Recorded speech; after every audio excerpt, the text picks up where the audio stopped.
Greetings. This is a summary video of our Capstone project on semi-autonomous drone-based air quality monitoring made under the guidance of Dr. Ravi Kumar and Dr. Hardeep Singh.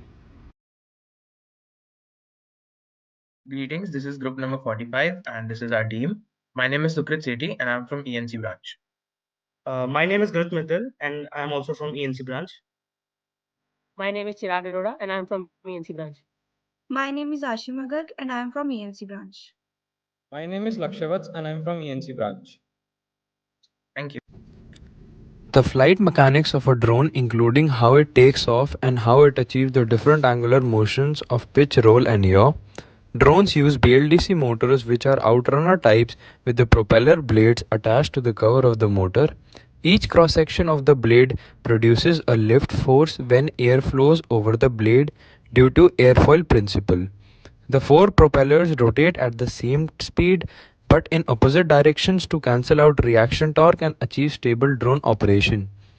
The drone automatically moves forward by pitching down and balancing vertically with any unbalanced horizontal force, causing a drag force on the drone's body.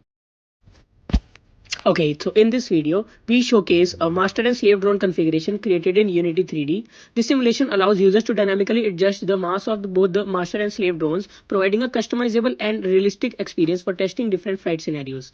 The video highlights the comprehensive data feedback detailing the position of the drones in terms of roll, pitch, and yaw for each instance. Additionally, the ability to fine-tune the air drag adds another layer of realism to the simulation. This video illustrates our first single autonomous drone flight. We used a microcontroller called Pixhawk compatible with the Mission Planner software using its inbuilt features. The code was written to guide the drone along a predefined elliptical path, subsequently installed in the remote used to control the drone. As a result, the drone autonomously followed the elliptical path. Greetings. This is a single autonomous drone and I would like to discuss the component of it. First, here is the rotor blade attached to the motor to a plastic durable stable frame of the drone.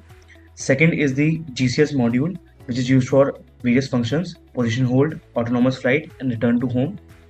This is Pixhawk 2.4.8, which is integrated with the ground control system for serially transmitting data. This is a 6-channel receiver for drone controller, ranging exceeding 500 meters.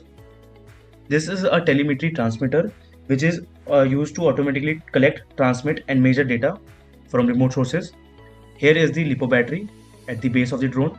This is the power module for a regulated power supply for the flight controller. This is the telemetry receiver connected to the laptop for the data, and this is a remote control. For communication between the drone and the ground control system, we employed Pixhawk's inbuilt telemetry system, which utilizes the Mavlink protocol. This enabled real-time transmission of the drone's GPS data to our GCS, providing valuable insights and enhancing operational efficiency.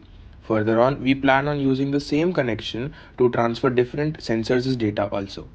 This is IMAX B6 AC dual power built-in AC adapter. It is used to charge batteries, generally large batteries, and so we are using it to charge the battery, LiPo battery present in our drone. There are multiple options, multiple battery options which we can use, and multiple programs which we can put inside it. This is the charging mode. Here we can select the ampere settings and the voltage settings we want, and we can increase and decrease it for the particular number of series cells present in the battery. Also, there are multiple charging options like normal charge, balance charging, fast charging, discharging, storage. And now we will charge this battery. After long pressing it, it will first check the battery. It will ask for the confirmation and then it will start the charging.